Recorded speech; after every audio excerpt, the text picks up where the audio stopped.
भी होते हैं क्लियर। तो ये चीज होती है, इसलिए जो कल बताया था कि मूलाधार से क्या होता है, ध्वनि की जो तरंग होती है वो उत्पन्न होती है, तरंग वाइब्रेशन साउंड की। और यहाँ उन्होंने अलग बोला है कि यहाँ पे शब्द की उत्पत्ति, ठीक है ना। तो जो कल कंफ्यूजन था, ठीक है ना। तो ये चीज है, ध्वनि और शब्द में ये अंतर है। ओके।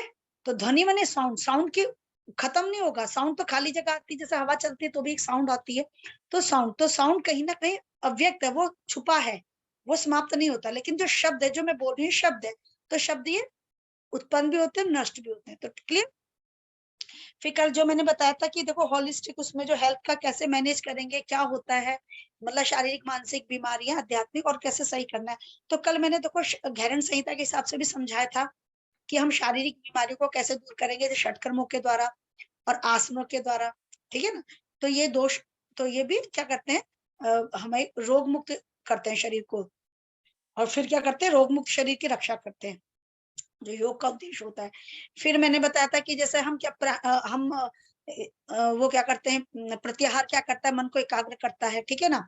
और हमारा मुद्रा बंद क्या कहता है, तन और मन को शांत रखती है, स्थिर रखती है।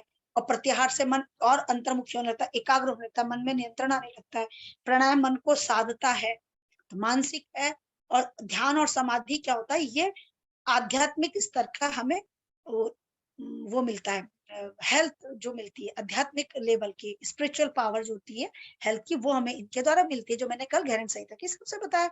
अब अष्टांग योग में क्या बता रखा कि मतलब कैसे, जैसे शौच और हमने बताया था यम और नियम। तो यम भी बताया था कि 5 यम, और जो जैसे सत्य हो गया, अहिंसा हो गया। तो हम जो बोलते हैं इसका सामने वाले को क्या प्रभाव पड़ता है। देखिए जब व्यक्ति सत्य बोलता है तो वो जो भी बोलता है उसका लगता है, ठीक है। तो ये नहीं कि जिसमें मेरा ही भला हो, चाहे मुझे कितना ही तकलीफ हो, मुझे सत्य बोलना है, क्योंकि सत्य को छुपाना नहीं जाता, छुपाया नहीं जाना चाहिए। और ये सत्य है। अगर आप सत्य नहीं बोलते हो तो आप झूठ को बढ़ा रहे हो, ठीक है ना। कई लोग कहते हैं ना कि हमें पता, पर हमें क्या पता किसी के बीच में बात करनी है, क्यों बताना है। तो सत्य को ना बताना भी झूठ को बढ़ावा देना है, ठीक है। उस तरह से अहिंसा का मतलब नॉन वायलेंस, आप किसी के प्रति शारीरिक वाचिक मानसिक रूप से अहिंसा ना अपनाएं।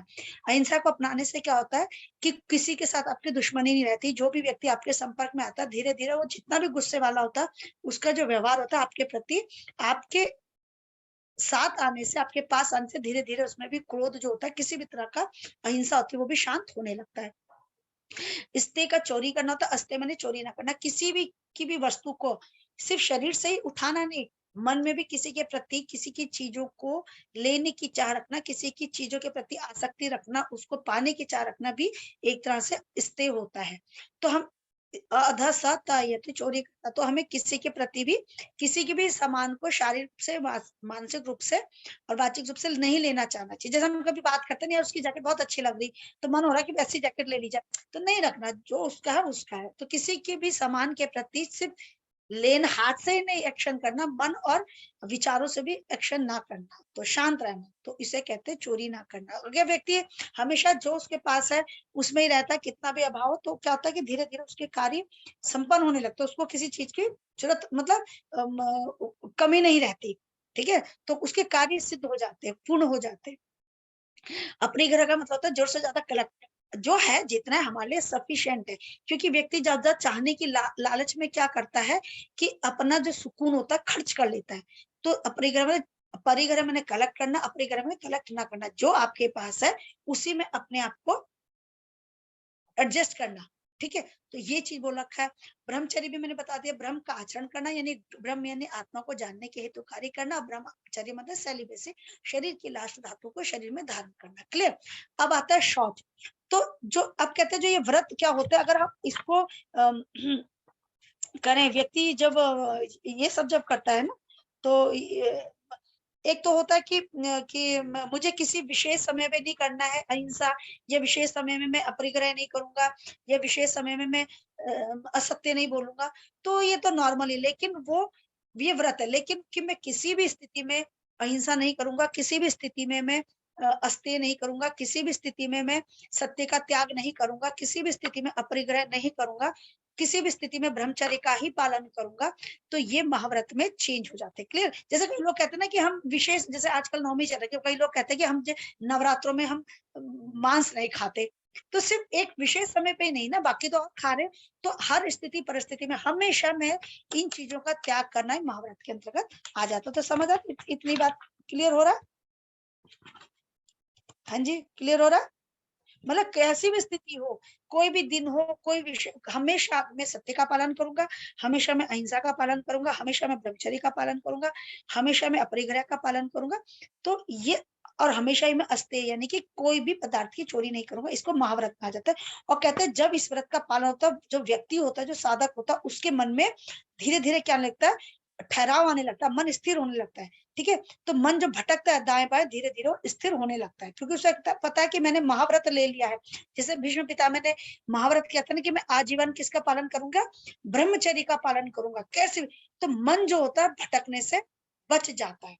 तो इसीलिए देखिए, हमें अपने मन को स्ट्रॉन्ग करने के लिए, हम कहते हैं ना हमारी विल पावर कैसी है, तो कोई एक ऐसी चीज हो जो लगता है कि आपकी कमजोरी, उसको त्याग करके देखिए। घर परिवार की बात नहीं करी, आपको लगता है जैसे मेरा फास्ट फूड बड़ी कमजोरी है फॉर आज के परिप्रेक्ष्य में, या मेरे को फोन के बिना नहीं रह सकती, तो आप एक नियम बांध लो कि मैं पूरे दिन में 4 घंटे या 5 घंटे फोन का यूज करूंगा, क्योंकि मेरे को कई काम है भाई आज की लाइफ में, उसके बाद में व्यर्थ में फोन का इस्तेमाल नहीं करूंगा। मैं एक नियम है कि मैं सायकाल का भोजन अपने परिवार के साथ करूंगा, मैं प्रातः काल सायकाल किसी भी स्थिति, हर जब तक मैं मतलब होशावास हूं उसमें मैं ईश्वर ध्यान करूंगा। तो आप एक व्रत का पालन करके तो आपकी एक विल पावर बढ़ती है, और मन क्या होता है शुरू में तो भटकता है, लेकिन जब आप इस नियम को बना लेते हैं तो मन भटकना बंद हो जाता है। तो ये आपका एक रियलिटी टेस्ट होता है, यानी कि आप में कितनी विल पावर है। ठीक है ना? अब आता है, हम कहते हैं यम के पालन से तो बाह्य शुद्धि होती है, लेकिन नियम के पालन से भी क्या होता है, भीतर की भी शुद्धि होती है। जैसे क्या होता है, हम घर की सफाई करते हैं और कपड़ों की सफाई करते हैं, ठीक है ना, तो कहते हैं कि अगर हम नियम में पालन आता है, सबसे पहले शौच, तो ठीक है ना, अब शौच में क्या होता है, सफाई करना। शौच का मतलब ये नहीं फ्रेश होना ही नहीं होता है, शौच का मतलब सफाई, जैसे आप घर की सफाई करते हैं, हम अपने कपड़ों की सफाई करते हैं, ठीक है ना, तो यानी शुद्धि करते, तो उस तरह से हमें ये भी शुद्धि रखना है कि मैं जो भी धन कमाऊंगा किसके द्वारा कमाऊंगा, न्याय के द्वारा, मतलब मैं किसी का अहित नहीं करूंगा। तो यानी कि ना तो मैं घूस लूंगा, ना मैं किसी को घूस दूंगा, मैं किसी का पैसा नहीं मारूंगा। तो ऐसे ईमानदारी से मैं धन कमाऊंगा, ठीक है ना, और मैं क्या करूंगा, हर चीज, उसके साथ साथ क्या करूंगी, मेरे मन में किसी के प्रति, मतलब किसी चीज के प्रति ना तो लालसा रहेगी, ना वासना रहेगी, ना राग होगा, ना द्वेष होगा, ना घृणा होगी, तो ये चीजें नहीं करूंगा।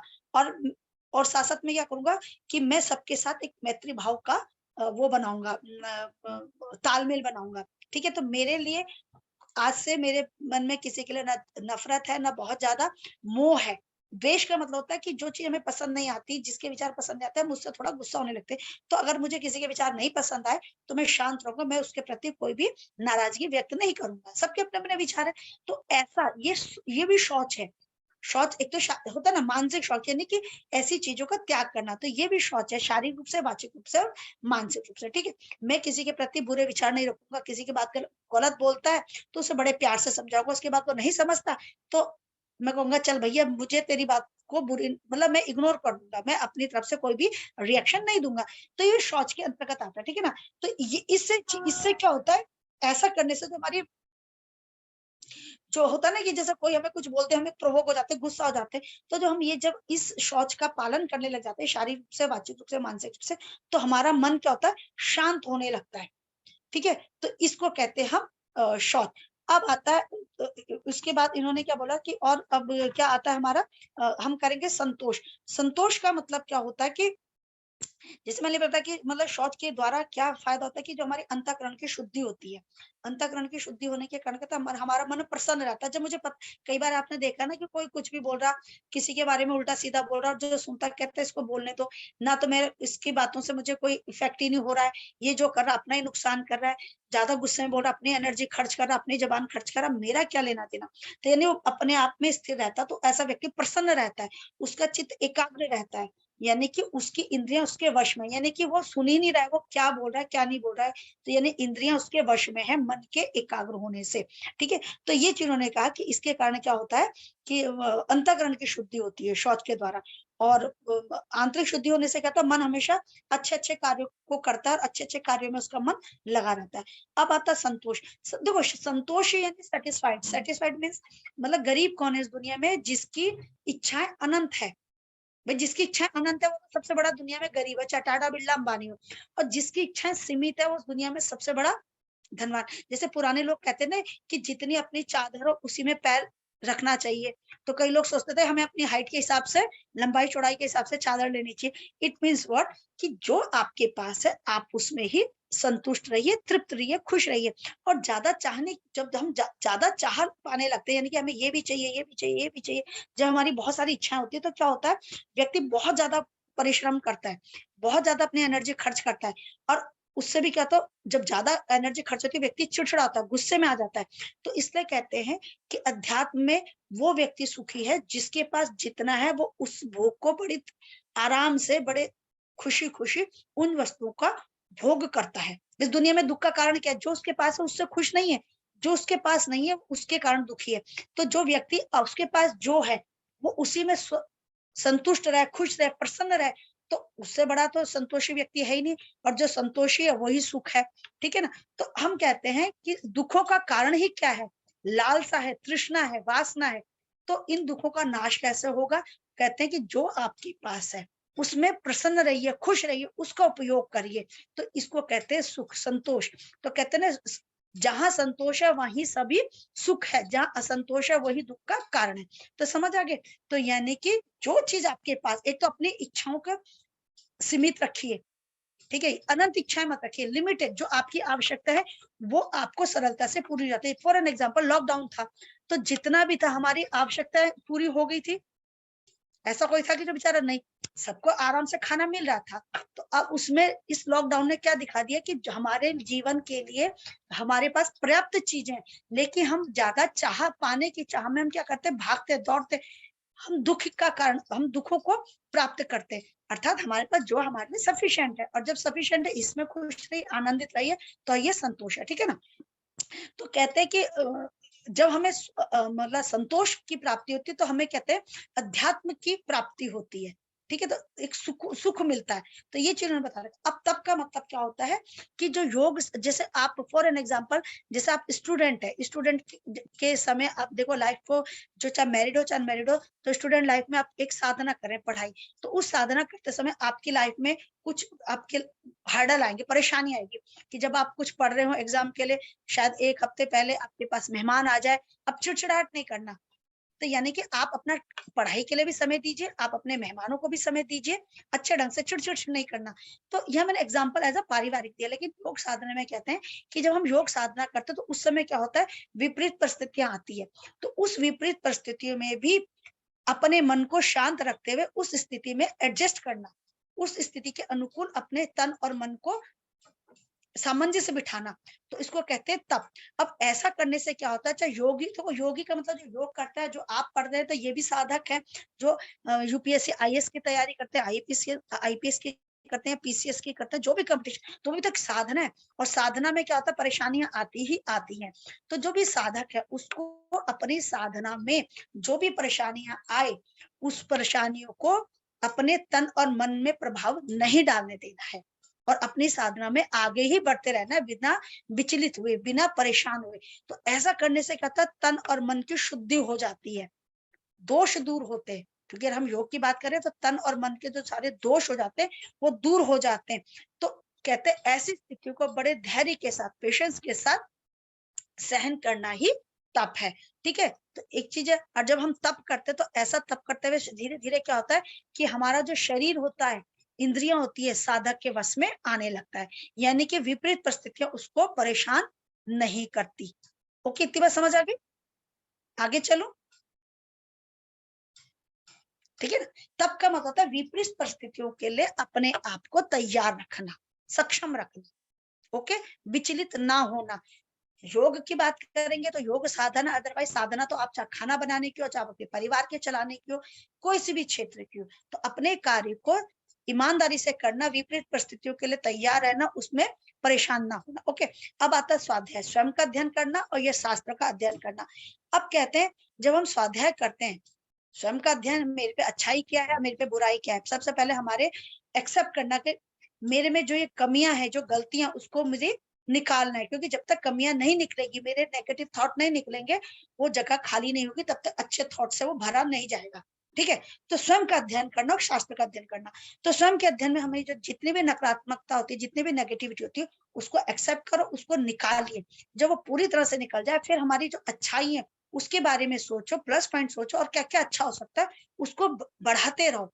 तो इसको कहते हैं स्वयं का अध्ययन। दूसरा होता है शास्त्र का अभ्यास करना। यानी देखिए शास्त्रों में क्या लिख रखा है, शरीर क्या है और आत्मा क्या है, और ईश्वर आपके रास्ते में आगे बढ़ने में मदद करता है। तो यानी कि इसमें जो हम स्वाध्याय करते हैं तो हम ईश्वर के साक्षात करते हैं, यानी ईश्वर के और पास जाने लगते हैं। ठीक है। तो ये अगर हम शास्त्र की बात करें, ठीक है ना, अब ईश्वर क्या करते हैं, हमें वो मार्ग दिखाते हैं, क्योंकि इसमें जो भी, जैसे टीचर है, फॉर एग्जाम्पल टीचर है, तो टीचर क्या करेगा, कहता है मेहनत तो तुम करो, लेकिन पढ़ोगे लिखोगे तुमने पढ़ना है, लेकिन तुम्हें जहां जहां जो समझ नहीं आ रहा, जो परेशानी आ रही है पेपर देने में, जो पठन पाठन में जो तकलीफ है, हम उस तकलीफ को दूर करेंगे, लेकिन रास्ता तो तुम्हें तय करना है। तो यहाँ जब हम स्वाध्याय करते हैं, ईश्वर का साक्षात्कार करते हैं, ईश्वर क्या करता है, वो कहते हैं आगे बढ़ने का कार्य तो तुम्हारा है, लेकिन उस मार्ग में जो भी हर्डल आ रहे, जो बाधाएं आ रही है, उसको दूर करने के मैं आपको तरह तरह के तरीके बताऊंगा। तो ठीक है। तो यानी कि ईश्वर की कृपा से, गुरु की कृपा से क्या होता है, जो साधक के मार्ग में जो बाधा आती है, वो बाधाएं दूर होती है। तो इतनी बात समझ आ रही है, क्लियर। और आपने देखे होंगे कि जितने भी बड़े हो रहे होंगे, उन्होंने गुरु के द्वारा, जैसे कहते हैं ना कि हनुमान जी की द्वारा क्या होता है, तुलसीदास जी ने हनुमान जी की मदद से राम के दर्शन किए थे। ठीक है ना। तो ये चीज उन्होंने बता रखी। तो यानी और जैसे बोला गया कि गुरु गोविंदो कड़े काके लागू पाए, बलिहारी गुरु आपने गोविंदो पढ़ाए। यानी गुरु जो होता है वो रास्ते को साफ करता हुआ आपको आगे ले जाता है, और ईश्वर भी क्या करता है, मार्ग में जो बाधाएं आती है उसको दूर करते हुए आपके मार्ग में आपको साधना के पथ में आगे ले जाने का कार्य करता है।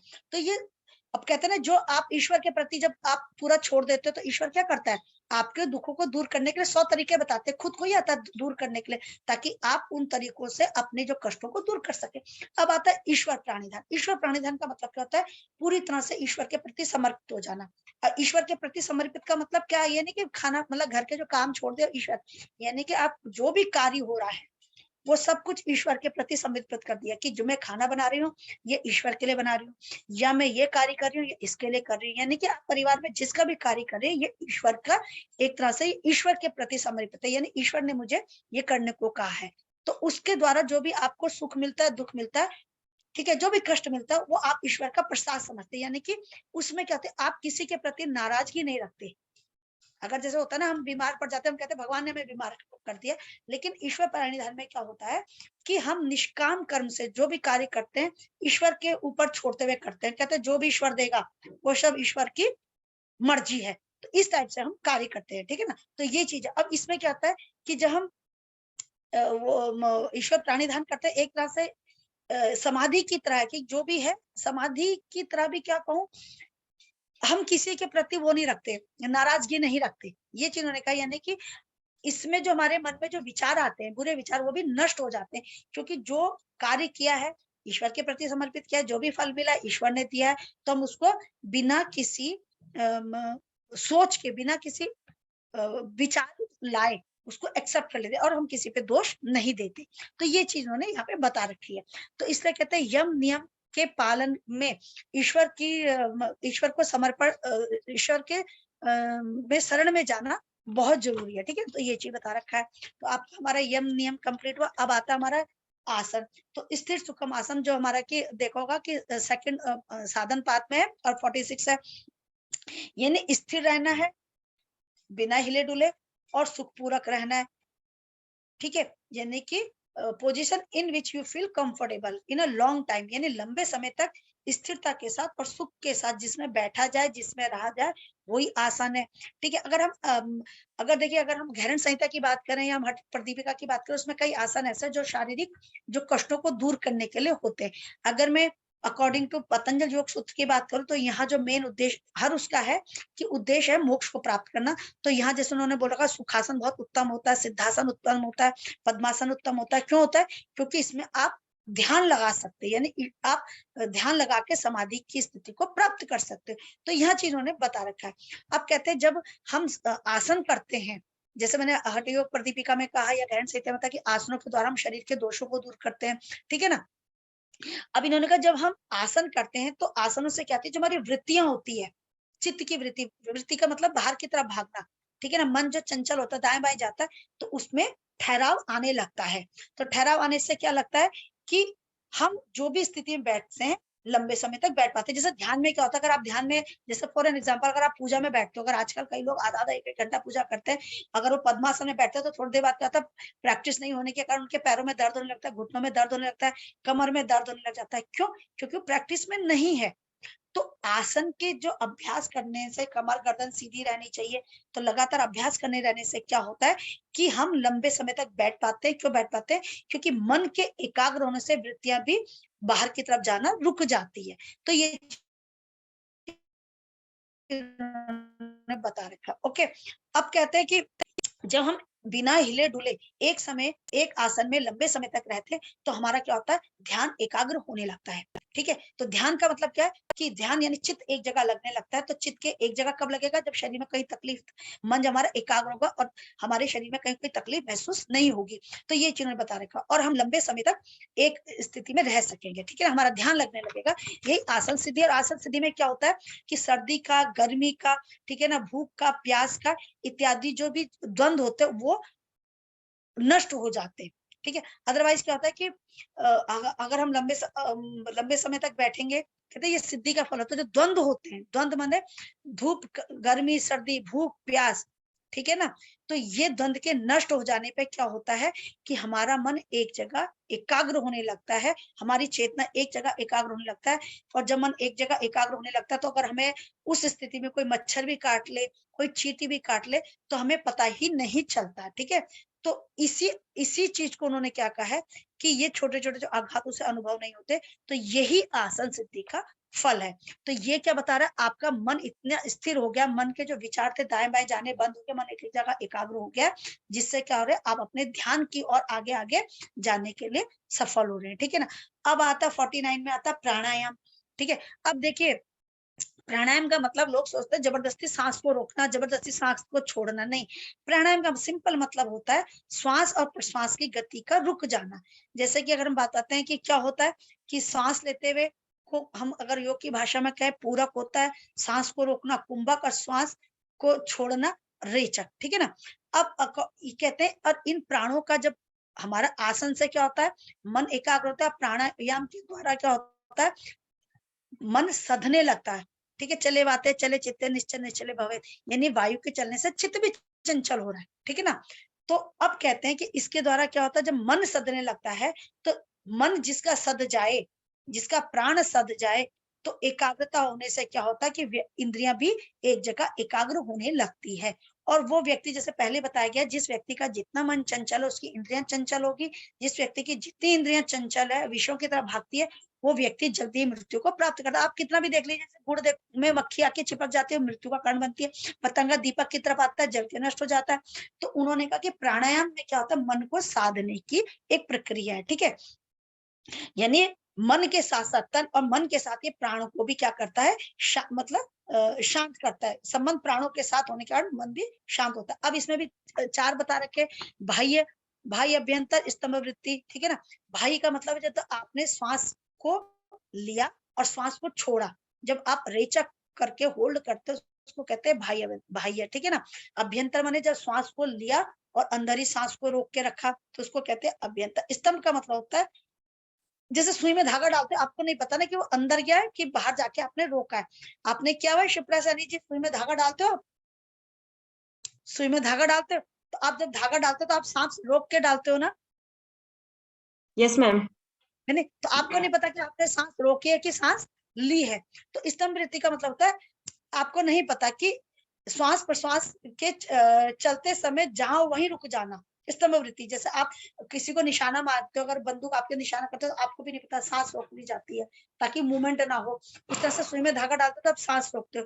तो इन्हें श्वास प्रश्वास अनायास ही कहीं लेने में हो चाहे छोड़ने, आपका रुक जाना, तो इसको कहते हैं स्तंभ वृत्ति। इसको कहते हैं अगर इसका अभ्यास करते रहो अचानक ही रुक जाओ तो इसको केवल कुंभक भी कहते हैं। लेकिन एज अ नॉर्मली हम धागा डालते हुए भी करते हैं, लेकिन इसका जब रिदम चलता रहता है और बिना उसके हम अपने आप रोक लेते हैं तो उसको केवल कुंभक भी कहा जाता है। ठीक है, एक होता है बाह्य अभ्यंतर विषय छिपी, यानी कि बाह्य बाहर और भीतर के विषयों का त्याग करने से अपने आप होने वाला चौथा प्राणायाम, अपने आप हो जाता है। ठीक है, तो इसको कहते हैं कि चौथा प्राणायाम। जैसे कि गौड सर ने तो बता ही रखा है आपकी क्लास में, तो इसको मैंने generally as a mental health और स्पिरिचुअल हेल्थ में इसको लेके जा रही हूँ, क्योंकि मेंटल हेल्थ के लिए यहाँ पे आपका यम नियम और आसन भी स्टार्ट हो रहा है। ठीक है, यानी आप अपने मन को स्ट्रांग बनाते हैं यम नियम और आसन के द्वारा, और मन और कितना साध हो रहा है प्राणायाम के द्वारा। और मैंने गहरन सहित हठ योग प्रदीपिका में बताया कि षटकर्मों के द्वारा, आसनों के द्वारा, मुद्रा बन, ठीक है ना, ये चीज है। अब इसका क्या प्रभाव होता है जब हम प्राणायाम करते हैं, तो उसका क्या प्रभाव होता है? देखिए, जब आप सांस को रोकते हो तो आप देखते हो कि अब जो मन में जो विचार आने रुक जाते हैं।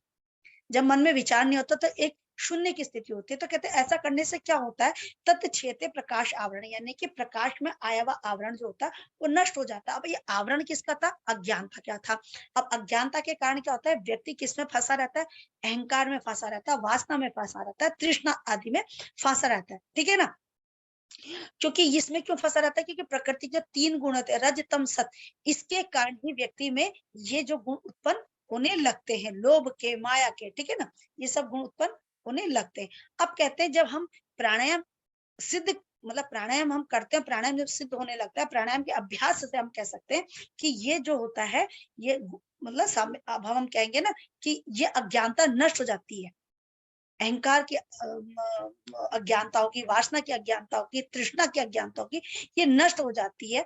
तो ये किसके कारण होता है? प्राणायाम के द्वारा। तब क्या होता है कि मनुष्य असत्य को ही सत्य मानता है ना। जब ये अज्ञान नष्ट हो जाता है, अज्ञानता के नष्ट होते ही जो साधक होती है अपने आत्मा के स्वरूप को जानने लगता है। ठीक है ना, यानी आत्मा के जब अज्ञानता नष्ट होगी तो कहते हैं ना, ये सब वासना थी, जो तृष्णा थी, अहंकार था, ये क्या है? ये मतलब अवास्तविक है, अनरियल है। रियल क्या? आत्मा ही रियल है। तो ये आत्मा को ही वास्तविक स्वरूप समझ के उसका ही ज्ञान उसे हो जाता है। ठीक है ना, ये चीज बता रखी है। अब आता है कि अब इसके करने से क्या होता है, प्राणायाम के द्वारा धारणा बनने लगती है। तो अब इससे धारणा से योग्यता मनसा, जैसे जैसे प्राणायाम सिद्ध होने लगता है तो जो मन होता है, क्योंकि मैंने पहले बोला चले चित्ते चले वायु चले चित्त, यानी कि वायु के चलने से चित्त भी चंचल हो रहा है और वायु के रुक से चित्त अर्थात मन भी शांत हो रहा है। तो अब इसके कारण हमने कहा ना, अज्ञानता भी नष्ट हो रही है, जो द्वेष है, आसक्ति है, लालसा, वो नष्ट हो रही है। धीरे धीरे आत्मा अपने स्वरूप को जान रही है, समझ रही है, क्योंकि मन के एकाग्र होने से। ठीक है ना, मन को साधने की प्रक्रिया। दूसरा क्या होता है, मन किसी भी चीज को धारण के योग्य हो जाता है। अब धारण क्या करना है, धारण क्या किया जाता है यहाँ पे, कि जैसे पहले क्या होता है कि हम मन जब एकाग्र नहीं रहता तो मन दाएं बाएं भागता है, अपने विषयों की तरफ भागता है, इंद्रियां। लेकिन जब मन सधने लगता है तो मन के सधने से इंद्रियां भी सधने लगती है, एक जगह अंतर्मुखी होने लगती है। ठीक है ना, अब इसके द्वारा क्या होता है, मन किसी भी चीज को धारण के योग्य हो जाता है। अब धारणा क्या होता है, जैसे कि हमारा मन दाएं बाएं नहीं भागता, दाएं बाएं ना भागने के कारण जो इंद्रियां होती है कंट्रोल में आती है। जैसे कि घोड़े की लगाम होती है, अगर लगाम टाइट होगी तो घोड़ा भी नहीं भागेगा, अगर लगाम छोड़ दोगे, ढीली कर दोगे, तो घोड़ा भी दाएं बाएं भागेगा। तो जो लगाम क्या है, एक तरह से मन है। तो मन को साधा जाता है, जैसे घोड़े रूपी जो इंद्रियां होती है वो भी सधने लगती है।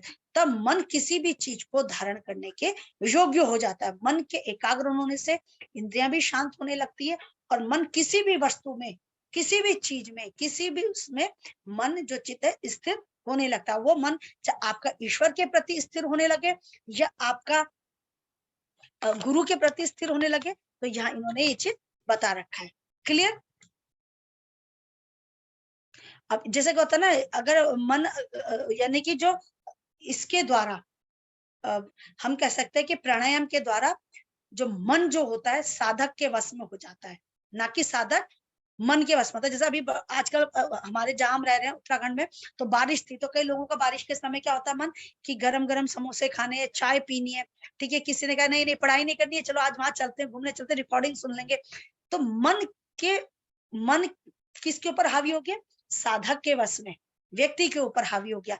लेकिन जो मन को अपने कंट्रोल में रखता, कहते नहीं पहले पूरी क्लास हो जाएगी उसके बाद देखा जाएगा जो हम करेंगे। ठीक है, तो जो इस प्राणायाम के द्वारा मन साधक के वश में आ जाता है, अर्थात साधक मन को अपना गुलाम बना लेता है, ना कि मन का गुलाम बनता है। और कहते हैं मन के जीते जीते है मन के हारे हार।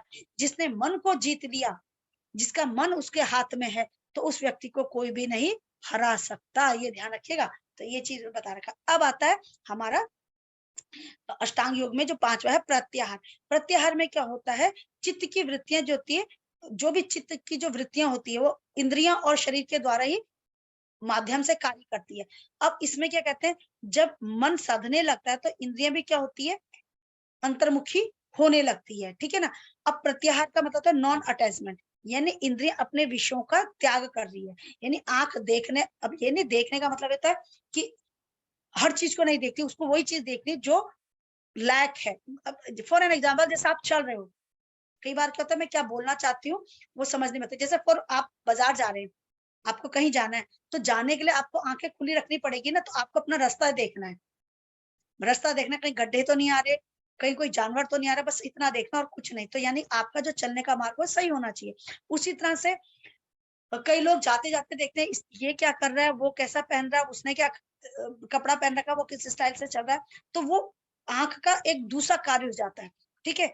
अब उस तरह से सुनना, हम क्या सुन रहे हैं, जो हमारी काम की बातें, जो हमारे पठन पाठन में, जो हमारे क्रियाकलाप में हेल्पफुल है, हम वही सुन रहे हैं कि हम फालतू बातें सुन रहे हैं। अगर हम अपने उसी काम की बातें को सुनते हैं, ठीक है ना, तो वो अलग चीज है, वो तो गुड। लेकिन अलग अलग चीजों में रहने का मतलब होता है अटैच होना, इंद्रिया अपने विषयों की तरफ अटैच हो रही है।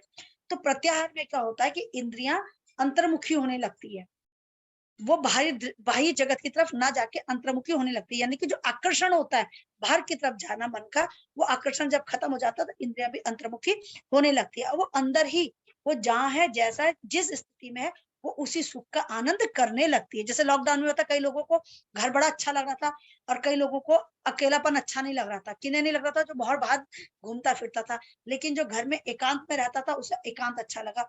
क्यों लगा? क्योंकि उसका मन अपने अपने बस में, और इंद्रियां भाई विषयों की तरफ नहीं जा रही है। तो यहाँ भी इन्होंने बोला कि मन के एक वो होने से जो आकर्षण होता है सांसारिक वस्तुओं के प्रति, वो नष्ट हो जाता है, ठीक है ना। तो इससे क्या होता है, आसक्ति का त्याग हो जाता है। आसक्ति के त्याग होने से आत्मज्ञान की प्राप्ति होने लगती है। तो ठीक है ना, तो आत्मज्ञान की ओर उसका जो मन होता है आकर्षित होता है। अपने बारे में जानना, आत्मज्ञान के बारे में जानने की ओर वो क्या होता है, क्रिया वो शील हो जाता है, ठीक है ना। तो इसी स्थिति को हम कहते हैं प्रत्याहार। मन की इसी स्थिति को, जब वो अंतर्ज्ञान को जानता है, अपने आप को जानने लगता है, तो उसको हम कह सकते हैं प्रत्याहार। और ये क्या है, ये कोई वो नहीं है, ये एक मानसिक परिवर्तन है, ठीक है ना। और जिसका प्रत्याहार, जिसका धैर्य जिसे कहते हैं, जिसका प्रत्याहार की स्थिति और दृढ़ होगी, उसमें धैर्य, पेशेंस लेवल उतना ज्यादा हाई होगा, ठीक है। अब इन्होंने बता रखा। और प्रत्याहार करने से क्या होता है कि मतलब कहते हैं पहले यम नियम आसन प्राणायाम से पहले जो होता है, इससे क्या होता है, हमारा चित्त निर्मल हो जाता है, ठीक है ना। प्रत्याहार के द्वारा मन और ज्यादा स्ट्रांग हो जाता है। अब कहते हैं ना कि प्रत्याहार के होने पे साधक अपनी इंद्रियों पे विजय प्राप्त कर लेता है। यानी जैसे मैंने पहले बताया था, इंद्रियों पे विजय प्राप्त होने के कारण कोई भी स्थिति, परिस्थिति, कोई भी व्यक्ति उसको प्रभोग नहीं कर सकता, उसको विचलित नहीं कर सकता। तो ये चीज उन्होंने बता रखी। अब जैसे कहते हैं ना कि कई पावर हम ऐसे आदमियों को मिल जाती है, उसको कहते हैं जिसमें प्रत्याहार की स्थिति सिद्ध हो जाती है, उसको वो पावर मिल जाती है कि वो, उसको कोई भी स्थिति उसको विचलित नहीं कर सकती, चाहे अनुकूल हो चाहे प्रतिकूल हो। और किसी कमजोर मतलब मानसिक स्तर का जिसका कमजोर, उसको अगर ऐसी पावर मिल जाए तो क्या होगा, तो क्या करेगा, दूसरे ने बात नहीं समझी तो तुरंत उस पर प्रहार करने लग जाएगा, ठीक है। तो यहाँ पहले यम नियम के द्वारा, आसन प्राणायाम के द्वारा क्या होते हैं, उनके जो विकार होते हैं, बुरे विचार होते हैं मानसिक, तो उनको नष्ट किया जाता है, ठीक है। तो ये चीज उन्होंने बता रखा है। अर्थात हम कह सकते हैं प्रत्याहार के सिद्धि होने पे व्यक्ति जो होता है, साधक को इंद्रियों पे विजय प्राप्त मिल जाती है। ओके, तो ये चीज आता है। अब आता है धारणा। अब देखिए, शुरू के जो 5 थे ये बहिरंग थे, ठीक है ना। अब कहते हैं जब बहिरंग सिद्ध होने लगता है तो धारणा, ध्यान, समाधि की स्थिति आ जाती है, ठीक है ना। अब कहते हैं बहिरंग को अगर हम कह सकते हैं सिद्ध करने के लिए क्रिया योग, मतलब अगर हम कह के जो 5 बहिरंग साधना के सिद्ध हो जाने पर साधक का क्रिया योग समाधि होता है, क्योंकि क्रिया के द्वारा हमने इन चीजों की सिद्धि कर रखी है। क्रिया योग मोहब्बत स्वाध्याय प्राणायाम नहीं है, तो यहाँ यानी कि हमने क्रिया की हुई है, इस चीजों को पाने के लिए हमने एक्शन किया हुआ, कार्य किया हुआ है। अब जब ये सिद्ध हो जाता है तो हमें आगे का जो मार्ग है उसके लिए हमें क्रिया नहीं करनी पड़ती, वो धीरे धीरे स्वतः ही होने लगता है। प्रयास करना पड़ता है लेकिन फिर धीरे धीरे ही स्वतः ही होने लगता है। इन्होंने ये चीज बता रखा। सबसे पहले इन्होंने कहा धारणा। धारणा में क्या होता है कि जो मन के जो अलग अलग जाने के जो भटकाव होते हैं, जो मन इधर उधर भटकता है वो नष्ट हो जाता है, यानी मन साधक के कंट्रोल में आने लग जाता है, वो एक जगह चित्त को लगाने लगता है, मन को एक जगह लगाने लगता है। ठीक है, जैसे आप उसको अपने हृदय में लगा सकते हो, अपने कंठ में लगा सकते हो, अपने आज्ञा चक्र में लगा सकते हो उस मन को, या अपने इष्ट के फोटो में, इष्ट के चेहरे में अपने मन को एकाग्र कर सकते हो, या अपने गुरु के चेहरे पे अपने मन को एकाग्र कर सकते हो, या अपने गुरु के या इष्ट के चरणों में मन को एकाग्र कर सकते हो, और उस मन के द्वारा उनको देखना, तो उसको धारण करना। आ रहा है 10 सेकंड मन में वो फोटो आई, फिर 1 सेकंड के लिए हट गई, फिर 15 सेकंड के लिए आई, 1 सेकंड के लिए हट गई, क्योंकि ये चीज आपने धारण कर रहे हो। ठीक है ना, आ रही है कुछ समय के लिए जा रही है, आ रही कुछ समय के लिए जा रही है, तो इसे धारणा कहते हैं। ये धारणा कब होगी? जब मन की शुद्धि होगी, मन एक जगह लगने लगेगा, और जैसे जैसे मन गहरा होता रहेगा, मन गहरा होता रहेगा, मन गहरा होता रहेगा, मन एकाग्र होगा, गहरा होगा, तो वो जो फोटो 10 सेकंड आ रही थी, 1 सेकंड के लिए हट रही थी, 15 सेकंड के लिए आ रही थी, 1 सेकंड के लिए जाती थी, धीरे धीरे वो फोटो, चाहे आपके गुरु के पैर हो, चाहे का चेहरा हो, चाहे इष्ट हो, चाहे आपका हृदय हो, चाहे तो वहां वो लंबे समय तक बहता चला जाता है, लंबे समय तक बिना किसी ब्रेक के, तो उसको कहते हैं ध्यान। तो देखो, धारणा जस्ट लाइक कॉन्सेंट्रेशन, कहते हैं ना, आप कॉन्सेंट्रेट करिए, और ध्यान जस्ट लाइक मेडिटेशन, यानी कि जो चीज आपको दिख रही है वो लंबे समय तक आपको दिख ही रही है। ओके, तो ये थोड़ा सा स्लाइटली डिफरेंस है। ओके, तो ये चीज बताया जाता है इन्होंने। तो ये भी क्या है, आपके मानसिक आध्यात्मिक स्तर की उन्नति का इन्होंने बता रखा है, यानी स्पिरिचुअल हेल्थ। अब आता है, अब हम कहते हैं इसमें क्या होता है, समाधि क्या होता है कि जब वो विचार भी शून्य हट जाए, जो आप एक सोच रहे थे, जो विचार था वो भी हट जाए, और वहां शून्य की स्थिति आ जाए, तो इसको कहते हैं निर्लिप्त समाधि। अभी तो अगर हम ध्यान और गहराई में चाहता जाए, 15-20 मिनट, आधा घंटा तक जाए, तो उसको सभी समाधि आ जाती है। और एक स्थिति बाद जब वो बीज भी हट जाता है, शून्य की स्थिति आ जाती है, तो उसको निर्भीक समाधि कहती है, यानी कि विचार शून्य हो जाना। तो कहते हैं इसमें जो वो होता है, साधक होता है, दृष्टा भाव से सारे कार्य को देखता है, उसमें इन्वॉल्व नहीं होता। तो ये स्थिति कब आती है? समाधि की स्थिति आती है। तो ये भी क्या स्थिति है? Spiritual health. ठीक है, तो ये चीज उन्होंने बता रखा। आप अष्टांग योग के द्वारा मेंटल एंड स्पिरिचुअल हेल्थ को कैसे प्राप्त करेंगे, क्योंकि स्पिरिचुअल हेल्थ को प्राप्त करने के लिए आपको मेंटल लेवल का स्ट्रांग होना बहुत जरूरी है।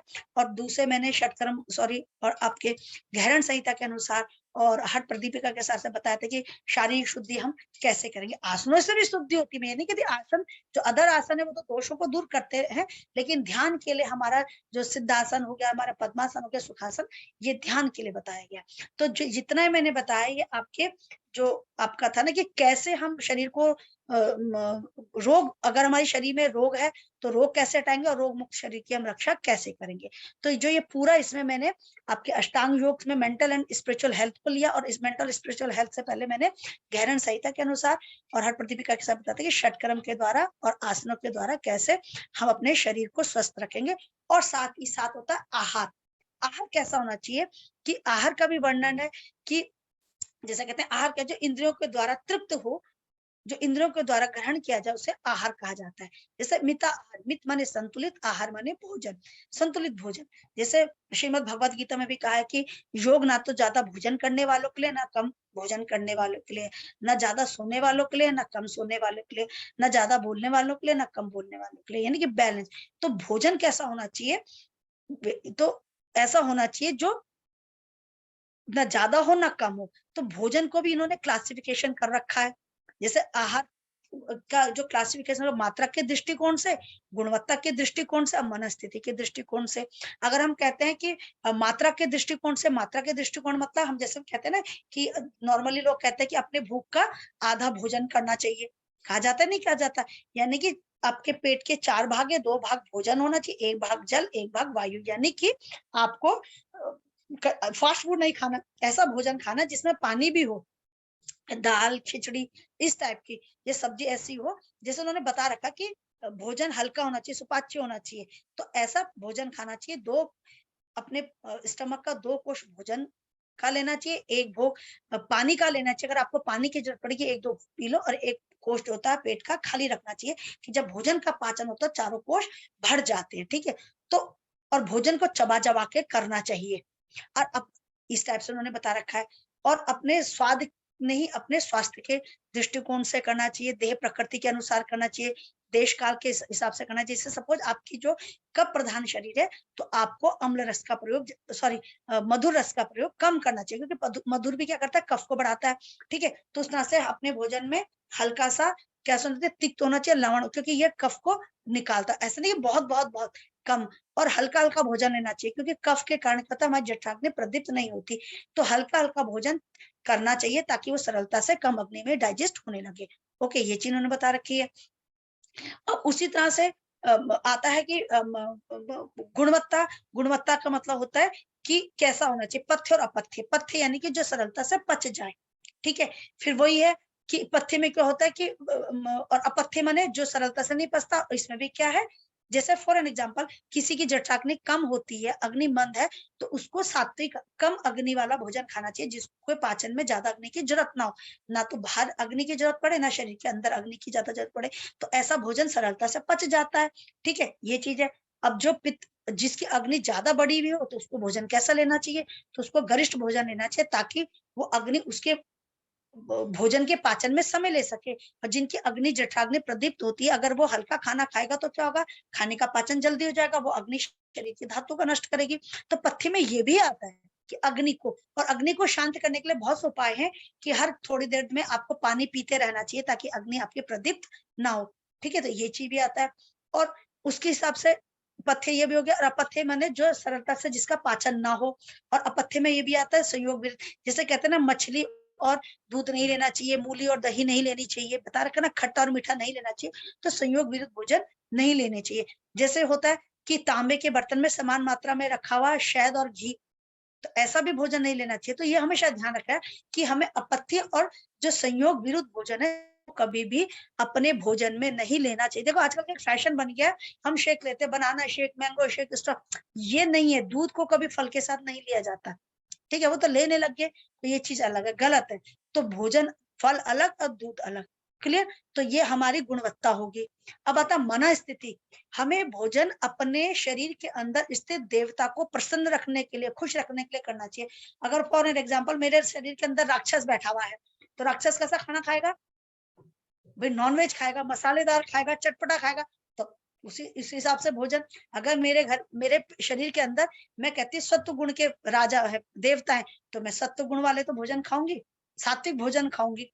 सात्विक का मतलब ये नहीं कि बिल्कुल मैं फलों में आ रही, इट मीन्स दाल चावल रोटी सब्जी और सिंपल खाना खा रही हूँ, फल खा रही हूँ, फ्रूट खा रही हूँ, जिसमें बासी नहीं है, चटपटा नहीं है, जिसमें ज्यादा ऑयल नहीं है, जो ज्यादा भुना हुआ नहीं है।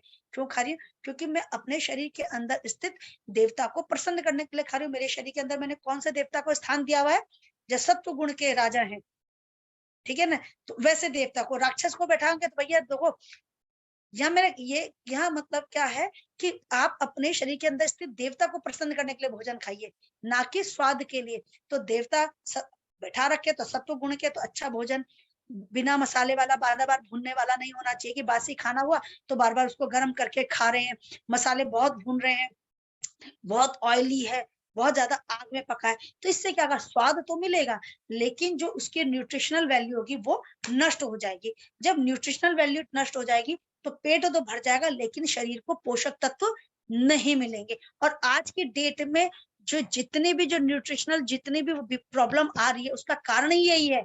हम खाना तो बहुत अच्छा खा रहे हैं, आज के डेट में पैसा सबके पास है, सब खा रहे हैं, लेकिन फिर क्यों शरीर में इतनी कमियां आ रही है। रीजन ये है कि भोजन जो आप ले रहे हैं वो किस क्वालिटी का है, ठीक है। बहुत ज्यादा पका हुआ है, बहुत ज्यादा मसाले हैं, बहुत ज्यादा अग्नि के संपर्क में, घी ज्यादा है, तेल ज्यादा है, तो ये भी ध्यान रखना है। तो मन स्थिति, तो ऐसा भोजन खाना है। दूसरा, प्रसन्न मन से भोजन को ग्रहण करना है, और सिर्फ प्रसन्न मन से ही नहीं करना, जब बन रहा हो तो साफ सुथरी जगह में, साफ बर्तन में, प्रसन्न मन से, मन को खुश करते हुए, भजन करते हुए, ईश्वर का ध्यान करते हुए भोजन को बनाना है। गुस्से में नहीं बनाना है। लेकिन मैं फिर कह रही हूँ, किसी, अगर आप किसी को गुस्से में भोजन बनाते हो और 1 साल तक खिलाते हो, ये एक तरह से स्लो पॉइजन है। और लेकिन नहीं बनाना, किसी को खत्म करना हो तो भोजन बनाते हुए, किसी को बीमार करना हो भोजन बनाते हुए अपने सारे नेगेटिव थॉट रखे नहीं। इसीलिए क्या होता है, कहते हैं ना भाई, गुस्से में भोजन मत बनाओ भाई, और गुस्से में भोजन बनाना भी नहीं चाहिए। तो मन प्रसन्न होते हुए, खुश होते हुए, साफ कपड़े पहन के, साफ जगह, साफ बर्तन में भोजन बनाना चाहिए, प्रसन्न मन से बनाना चाहिए, और ये सोच के बनाना चाहिए कि जो मैं भोजन बना रहा हूँ ये मेरे ईश्वर को समर्पित है। ठीक है, ये इस तरह से बनाया। अब जो भोजन खाने बैठा वो मल मूत्र का त्याग करके, साफ कपड़े पहन के, हाथ मुंह धो के बैठ के प्रसन्न मन से भोजन को ग्रहण करे, कमियां ना निकाले। अगर जो व्यक्ति, देखना आपके परिवार में भी कई लोगों के भोजन कितना भी अच्छा बना दो, कमियां निकालते तो उनकी कभी हेल्थ नहीं बनती। जो बड़े प्यार से आनंद में से भोजन खाते हैं उनके शरीर में धातुओं की पुष्टि होती, धातु क्षय नहीं होते। इसलिए प्रसन्न मन से भोजन को ग्रहण करना चाहिए, ईश्वर का प्रसाद समझ के। तो ये मन स्थिति के हिसाब से भोजन करना चाहिए, क्योंकि कहा जाता है जैसा खाए अन्न वैसा रहे मन। आपका भोजन ही आपके मन को रिप्रेजेंट करता है। शेर मांस खाता है इसलिए वो अग्रेसिव नेचर का होता है, खरगोश घास खाता है तो बेचारा डरपोक तो नहीं कहूंगी, शांत प्रवृत्ति का होता है। वो बिना बात कहीं प्रोवोक करने नहीं जाता, किसी को उंगली करने नहीं जाता। इसलिए भोजन आपके शरीर पर, आपके मन पे, आपके कोशों में कैसे प्रभाव डालते हैं ये आपको पहले तो कोश में बता दिया। तो इसलिए कहा जाता है जैसा खाए अन्न वैसा रहे। अन्न आपके शरीर और मन पे प्रभाव डालते हैं। तो इसलिए हमेशा अच्छा भोजन, ताजा भोजन, ज्यादा भुना हुआ नहीं होना चाहिए, मसाले नहीं होने चाहिए, सिंपल भोजन खाना चाहिए। तो इससे आपके शरीर का धातुओं की, उपधातुओं की पुष्टि होती है, आपके शरीर का ओज प्रबल होता है। तो क्लियर। तो आज के लिए इतना बहुत, या कुछ और भी करना है? भोजन आपके शारीरिक, मानसिक, आध्यात्मिक विकास में भी सहायता करता है। चलिए, अगर भोजन अगर आप सही तरीके से नहीं करेंगे तो यही आपको बीमार करेगा, भोजन सही तरीके से करेंगे तो यही व्यक्ति को स्वास्थ्य लाभ देता है। चलिए, और कुछ? हाँ जी, हेलो। हाँ जी मैम। हाँ जी, कुछ है? नमस्कार मैम। नमस्कार जी, नमस्कार। बहुत समय बाद दिख रहे हैं भाई कहीं तो। चलिए, कल भी थी मैं। हाँ हाँ थे, बिल्कुल बिल्कुल। कई सालों बाद दिखे, मैंने कहा ऐसा होता है ना। हाँ। हाँ जी।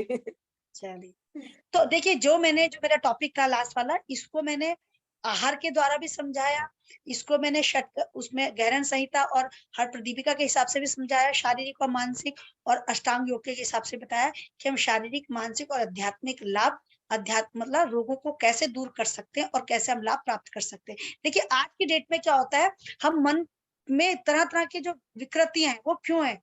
मन की, शरीर को स्वस्थ रखने के लिए हम भोजन ले रहे हैं, एक्सरसाइज कर रहे हैं। मन को स्वस्थ रखने के लिए क्या ले रहे हैं? वो डाइट है। वो डाइट क्या है? हमारी स्वाध्याय है, जो हमारे को क्या करती है? जलन, ईर्ष्या, आसक्ति, अहंकार से मुक्त करती है। तो अगर हमें ये शास्त्र नहीं पढ़ेंगे तो हम हमेशा मानसिक रोग में ग्रसित रहेंगे। जब मानसिक रोग में ग्रसित रहेंगे तो कैसे हम आध्यात्मिक स्वास्थ्य की प्राप्ति कर सकते हैं? तब देखो, श्रीमद् भगवत गीता में भी क्या लिख रखा है? उन्होंने कहीं नहीं लिख रखा आप ये करिए, आप कर्म करिए, कर्मों के बारे में बता रखा है। ठीक है ना। और आत्मा को समझिए, क्या था तुम जो लेके आए हो, क्या जाएगा? कुछ भी नहीं है, हमारा शरीर अपना नहीं है। देखिए, जब हम इन चीजों से दूर होने लगते हैं तो हम कहते हैं ना, तो धीरे धीरे धीरे क्या होता है, हम अपने आप में भी वैराग्य की उत्पत्ति आने लग जाती है। जब हम सत्य को सत्य समझते हैं, असत्य को असत्य समझते हैं। जैसे हम कहते हैं प्राणायाम के द्वारा क्या सत्य का ज्ञान होता है, अहंकार, वासना, लालसा, तृष्णा, ये सब हट जाती। तो धीरे धीरे क्या होता है, हम अपने आप से वैराग्य करने लग जाते हैं। क्योंकि आप कुछ भी कर लो, शरीर तो नाश होना है, शरीर में उम्र के हिसाब से इसमें परिवर्तन आएंगे।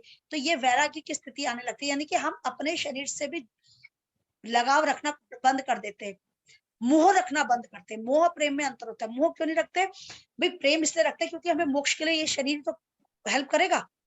तो हम इस शरीर की उतना ही हम भोजन लेते हैं अपने शरीर को स्वस्थ रखने के लिए, जो हमारे शरीर को स्वस्थ रख सके, हमें बीमार ना करे। स्वाद के लिए नहीं खाते, अपने शरीर की उतना ही हम योग आसन करते हैं जो हमारे शरीर को मोक्ष में ले जाले। हमें वहां कोई कंपटीशन में नहीं जाना है।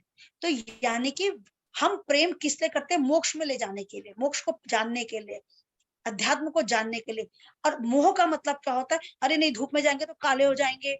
ठीक है, तो ये मोह है। तो जब हम ये चीज समझने लगते हैं तो हम अपने आप से, हम में वैराग्य की उत्पत्ति हो जाती है। तो वैराग्य को पाने के लिए घर को छोड़ना जरूरी नहीं है। कहते हैं ना, गृहस्थ आश्रम सबसे बड़ा आश्रम है। इसमें आप गृहस्थ में रह के भी वैराग्य की प्राप्ति कर सकते हो। आप सारे काम करिए लेकिन उससे अटैच ना रहिए। अगर गलती होगी काम करते हुए और किसी ने डांट दिया तो भी चुप हो गए, और अच्छा किया और किसी ने आपकी तारीफ नहीं करी तो भी आप शांत रहिए। नहीं कि भाई उस दिन तो चलो मेरी गलती थी तो आपने डांट दिया, आज तो मैंने अच्छा किया तो क्यों नहीं तारीफ की। ठीक है, ड्यूटी फॉर ड्यूटी, कर्तव्य कर रहे हो, उम्मीद नहीं कर रहे हो, लेकिन इसका मतलब ये नहीं कि आप काम गलत कर रहे हो। अचानक हो जाना that is a different thing, लेकिन हर कार्य को क्रिया योग्य, हर कार्य को अच्छे ढंग से कर रहे हो, यही तो कर्म है। कर्म मीन्स व्हाट? अगर आप घर में खाना बना रहे हो, प्रसन्न मन से बनाइए कि मैं भोजन बना रही हूँ, इस भोजन में सारे क्वालिटी आएंगी जो मेरे बच्चे की, मेरे परिवार में हर व्यक्ति के उसकी उम्र के हिसाब से, कार्य के हिसाब से धातु उपधातु पुष्ट करेगी। मन शांत रहेगा, मन पढ़ाई करेगा, बच्चा मेरा पढ़ाई करेगा। ठीक है, जो घर के बड़े हैं वो अपना कार्य अच्छे ढंग से करेंगे बिना मन को विचलित किए। तो ये सब है। तो भोजन ऐसा बनाया, ये भोजन में ईश्वर का प्रसाद है, तो ठीक है, ईश्वर के लिए बना रहे हो, इस प्रसाद में प्रभु इतनी वो रखेंगे। तो ये आपका मन महिल एकाग्र सत्व के जो प्रभाव होगा, तो वो प्रभाव किस में दिखेगा? भोजन में। उस तरह से आप बच्चे को पढ़ा रहे हो तो ये नहीं जैसे पहले होता था, आजकल होता है ना कई लोग पार्शियलिटी करते हैं, ये नहीं। बच्चा अगर आप एज अ टीचर तो सबके लिए एक भाव हो, ये नहीं कि गरीब है अमीर है, नहीं। टीचर टीचर होता है, गुरु गुरु होता है, गुरु के लिए सारे स्टूडेंट समान होते हैं। देखिए द्रोणाचार्य ने भी क्या कहते हैं, अर्जुन को ज्ञान दिया था, अपने पुत्र को नहीं दिया। तो पागल था कि उसने अपने बेटे को क्यों नहीं दिया? क्योंकि इसमें पात्रता थी। भाई गुरु पहले क्या करता है, डांटता, उसे पता है कि ये मेरी बात को बुरा नहीं मानता है और इसमें वो कैपेबिलिटी है, तो मैं इसको सारा ज्ञान दूं। तो गुरु भी होता है, किसी भी बच्चे में वो नहीं करता, पार्शियलिटी नहीं करता, और जो उसे लगता है कि ये कर सकता है, इसमें वो ठहराव है, तो उस पे वो ज्ञान देता है।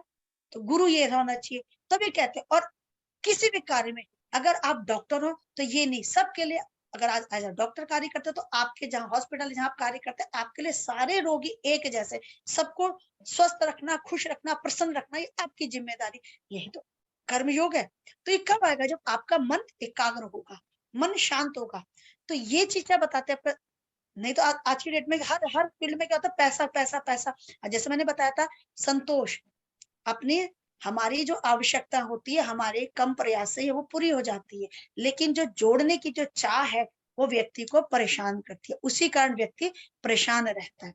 तो व्यक्ति वही सुखी है जिसके पास जितना उसमें वो आनंदित है, और और अपने कार्य के द्वारा उसको जितना धन प्राप्त होता है उसमें वो सुकून में। इसका मतलब नहीं कि मेरे पास है मुझे काम नहीं करना, नहीं, वो अपना कार्य करता है, उस कार्य को करने से जितना भी प्राप्त होता है वो उसमें सुख है, वो उसी में अपनी सारी जो जरूरत होती है उसको पूरा करता है। तो ये चीज बता रखा है। और जिसको सुख की संतोष है, जो व्यक्ति संतोष है, सेटिस्फाइड है अपनी लाइफ में, जो उसके पास है उसमें खुश है, तो उस व्यक्ति से बड़ा तो इस दुनिया में अमीर कोई भी नहीं, टाटा बिरला अंबानी भी नहीं है, ये ध्यान रखिएगा। तो संतोष होना बहुत जरूरी है। ठीक है, तो आज की डेट में व्यक्ति दुखी इसलिए है कि जो उसके पास है ना वो उससे खुश नहीं है, जो बगल वाले के पास वो चाहता है, तो उसको चाहने की जो चाह में उसके पास जो है वो उसका भी आनंद नहीं ले पाता है ना। तो ये चीज है। तो चले देखो ये चीजें क्या बताती है कि शरीर के आंतरिक और बाह्य जो बीमारियां, जो दोष है कैसे दूर करेंगे। मन को, दोष को प्राणायाम करना चाहिए, मन को एकाग्र करना चाहिए, स्वाध्याय करना चाहिए, शास्त्र का वो करना चाहिए, अध्ययन करना चाहिए, ठीक है, ध्यान करना चाहिए। तो ये सब चीजें क्या, ताकि शारीरिक रूप से, मानसिक रूप से, आध्यात्मिक रूप से व्यक्ति स्वस्थ हो सके। तो ठीक है, आज के लिए इतना। Yes ma'am. इसलिए देखिए, ना तो हम इतने इंपॉर्टेंट है कि हमारे जाने से दुनिया में कुछ परिवर्तन आ जाएगा, ना आप इतने इंपॉर्टेंट है कि आप हमसे बात नहीं करोगे तो हमारा कुछ लॉस हो जाएगा। हमारे कर्म और परमात्मा ही इंपॉर्टेंट है, जो हमें सुख और दुख को देगा। हमारे कर्म अच्छे हैं तो उससे हमें फल मिलेगा, और वो फल का कौन देख रहा है? देख रहा है प्रभु। वो स्पीड गलत जगह डिलीवरी नहीं करेगा। और इन दोनों पे कार्य करना चाहिए और अपने कार्य को अच्छे ढंग से करना चाहिए। ये मेरा अपना लाइफ का सिद्धांत है। ठीक है ना? चलिए, और कुछ? तो मेंटल हेल्थ के लिए स्वाध्याय, शास्त्र, पुराण जरूर पढ़ना चाहिए। और आप देखेंगे जितनों ने दिल से, पढ़ना का मतलब पढ़ना नहीं है, समझना है। क्योंकि किताब क्या लिख रही है, जैसे होता है ढोर गवार पशु शुद्ध नारी सब ताड़न के अधिकारी, सबने सोचा सबको ठोक दो। हर शब्द की अलग व्याख्या है, उसे समझो कि इसने अगर लिखा तो लिखा क्यों है, उसे समझिए। जब हम श्रीमद् भगवत गीता पढ़ते हैं, दर्शन पढ़ते हैं, तो जो नजरिया होता है ना दुनिया को देखने का, वो एकदम बदल जाता है। जो मन भोगों की तरफ भागता है ना, अरे मुझे तो ये चाहिए, मुझे चाहिए, भोग को भोगने के लिए भागता है। वो मन कहाँ भागता है? आत्म शुद्धि के लिए, कि भैया मुझे अपनी शुद्धि करनी, मेरे अपने दिमाग को सही रखना है, कि जहां मैं हूँ बहुत खुश हूं, मैं सफिशिएंट है मेरे पास। तो ये मन को अपने को जानने के लिए लगाता है, ठीक है ना। तो चलिए आज के लिए इतना बहुत है। Thank you Yes, ma'am. Ma'am. Welcome. Okay, thank you, madam. Thank you ma'am. धन्यवाद Thank you, धन्यवाद madam. Thank you so much, ma'am. Thank you so much ma'am. अबे यार तू काम पे क्यों लगा हुआ? मैम वो काम